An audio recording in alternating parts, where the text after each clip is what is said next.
Hey everyone, Shane here with eTrail.com. Today I have a 2020 Taxa Mantis Travel trailer. I'm going to walk through how to install the Dexter Nev-R-Adjust trailer brakes.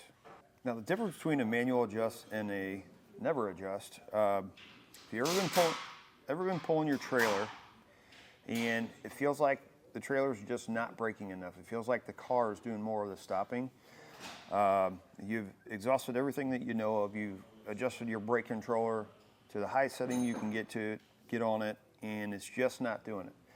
You probably have manual adjust brakes. What that means is when your pad rides on the inside of the drum, when it wears down, no matter how hard you put on the brakes, that pad is just not touching that drum enough to stop the trailer. So you're relying on the tow vehicle to stop both.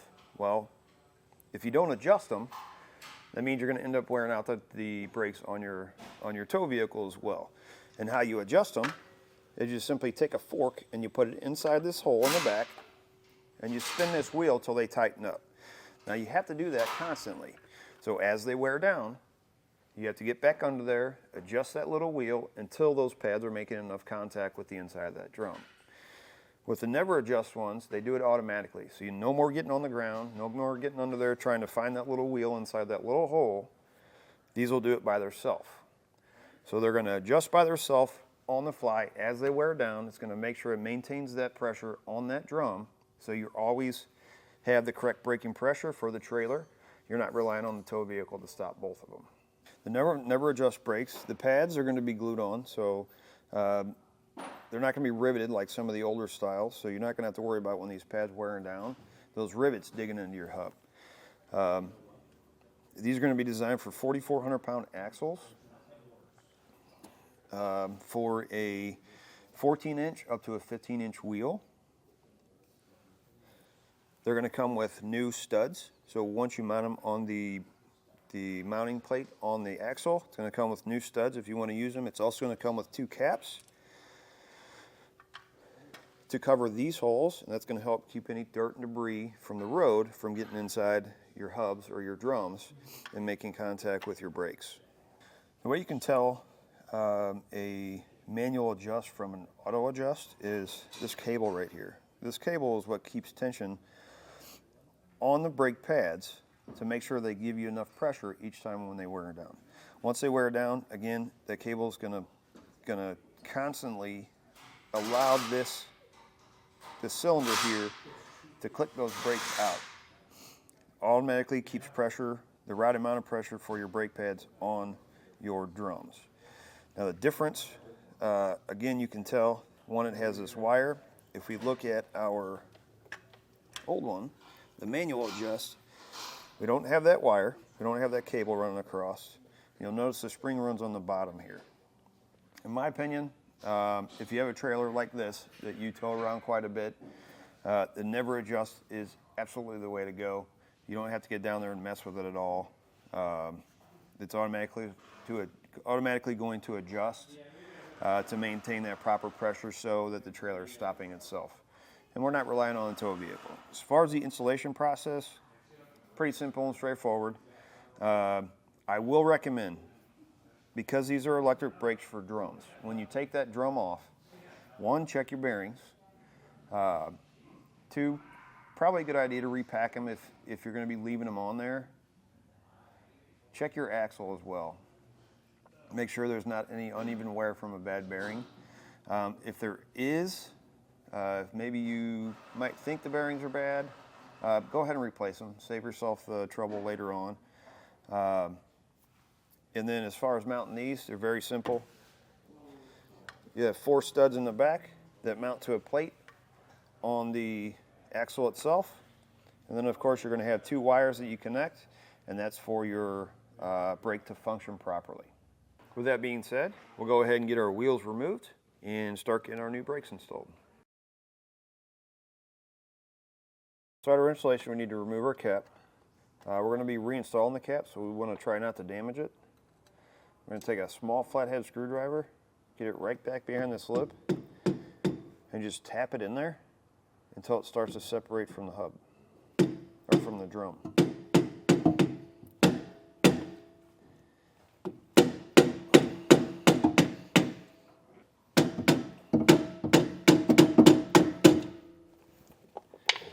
once you get that separation, if you just twist,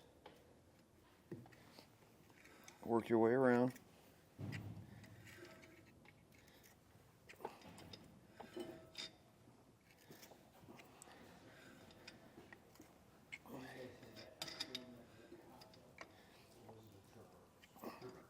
Until we get it completely popped off.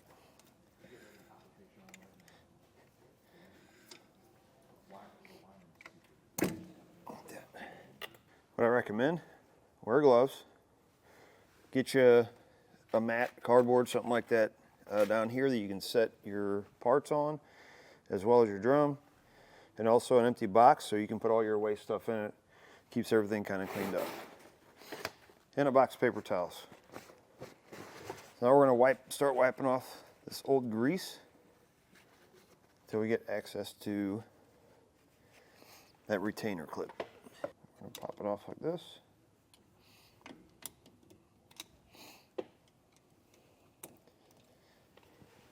I'm going to wipe all the old grease off of this because we're going to be putting new grease in. I'm going to make sure there's no contaminants that are going to mess up our new bearings. So clean it off the best you can. And we're going to set that aside. And you're going to have this axle nut. You should be able to just spin this off with your fingers. It should not be tight on there.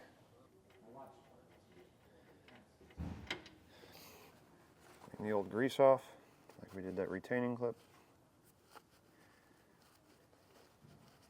We're going to take our drum and we're going to slide it out. That inner bearing is going to pop out of there.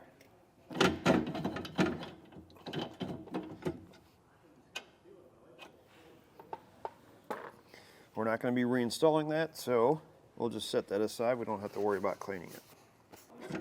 Pull the rest of our hub assembly off. And then we want to make sure we clean off the spindle.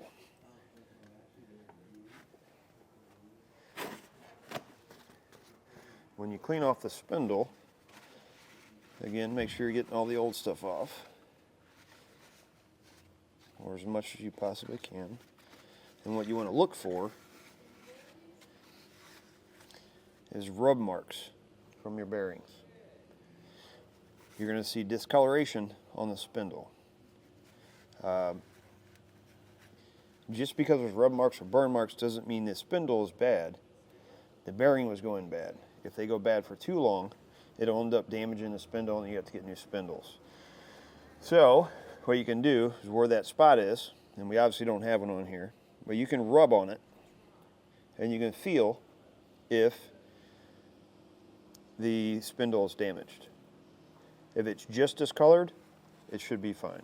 Next thing you're going to do is you're going to wipe out the old grease from your drum, clean it out the best you can. You're obviously probably not going to be able to get all of it, but we're going to do our best.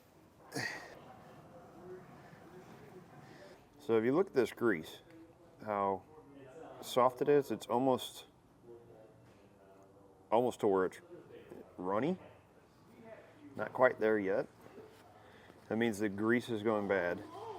It needs to be replaced. Now obviously we're going to be putting new grease in it, but this is something to look for if you're going to repack bearings or anything like that. It's good to take the old grease out and put new in, especially if it looks like this. Next thing we need to do is we need to get this seal out right here. So you take a crowbar, get it underneath the lip,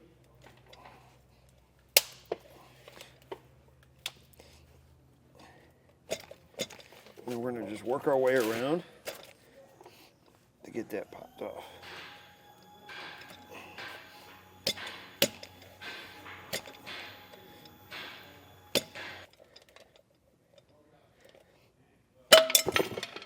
You want to make sure on that outer bearing when you slide your hub off, when that outer bearing falls off, there's a washer that looks like this. You need to make sure you get that and clean it off as well because that's going to have to go back on. It may be a good idea especially if you're replacing your brakes, to clean the inside of the drum with some brake clean. We are especially going to do it because when we popped off that seal, we got a little bit of grease in there. The face of this is where the magnet sticks from the brake, and this is where your pads grip onto. So you want to make sure there's no contaminants on there that will affect your new brakes.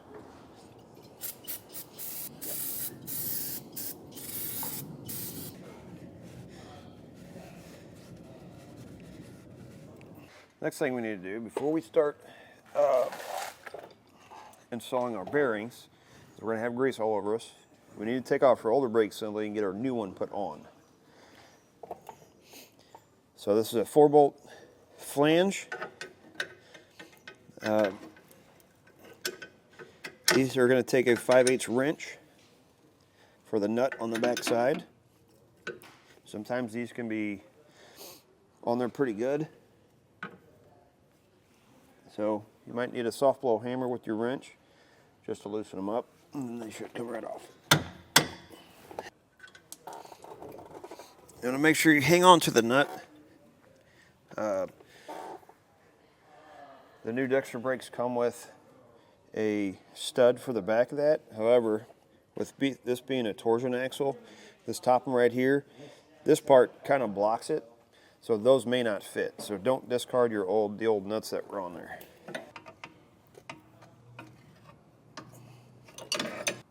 On the back, you're going to have 2 wires. Cut them up line just a little bit. That'll get your old brake assembly off. Then we can take our new one and get it put on. Now before we put our new assembly on, you're going to have 2 wires that hang out the back. I recommend using some heat shrink butt connectors.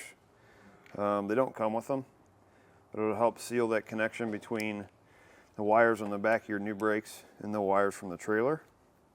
It'll help keep them from corroding.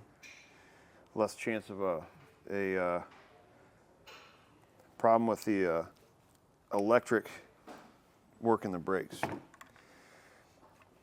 So I got butt connectors on that, and I'm going to strip these wires, and then we'll get our wires connected from our brakes to the wires on the trailer. I'm going to make sure that the magnet is on the bottom.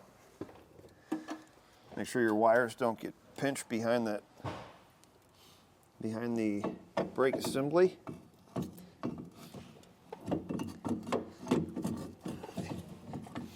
As I mentioned, the studs that come with these are not going to fit on this specific axle because the torsion axle and where this top bolt is, it may interfere with it. So we're just going to reinstall the old nuts on here. I'm just going to loosely install them to hold the assembly up there, and then we'll get our wires connected. Now it doesn't matter which wire goes with which.